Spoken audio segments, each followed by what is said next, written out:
Lawyers, what were your "this guy isn't winning" cases? 1. Friend who is a criminal defense attorney was called at 3 a.m. by the presiding judge. The sheriff is on his way to arrest your client, who is having his bond revoked.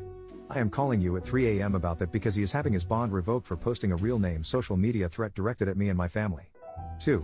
Had a client tell me she couldn't be charged with drunk driving because her boyfriend was steering from the passenger seat and she was just working the pedals. Pass that consult on to someone else with no shame. 3. Committed crime, then immediately text messages not one, but two friends, "I just committed said crime." 4. I used to work in forensic science and had to testify a lot.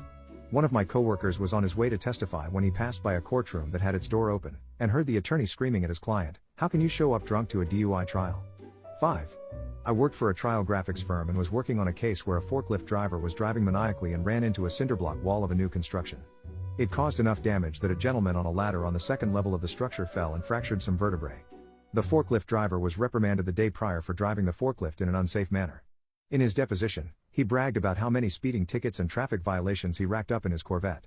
It was fun watching the deposition back with the plaintiff's attorney. 6. Client sued for injuries from a car accident. He had about 3 or 4 other accidents within the 3 years prior. One of them was a big rollover accident. He had medical treatment for all of them, but he only disclosed the accidents that were not the rollover. Also, insurance company saw on his Instagram that he went skiing even though he was complaining about pain in his lower back that was so bad he couldn't walk. We should never have taken the case. I don't know why the office signed him up. 7. Not a lawyer but was in court to testify. Defendant in another case is pleading guilty. The judge requires him to allocute and he gives a detailed description of his crime. He finishes, the judge looks at some paperwork and says, "Sir, that's not what you're charged with." 8. Child visitation case. Mother argues for less visitation because father is always late, also in bringing the child to school, and generally unreliable. Father is a whooping 38 minutes late to the hearing.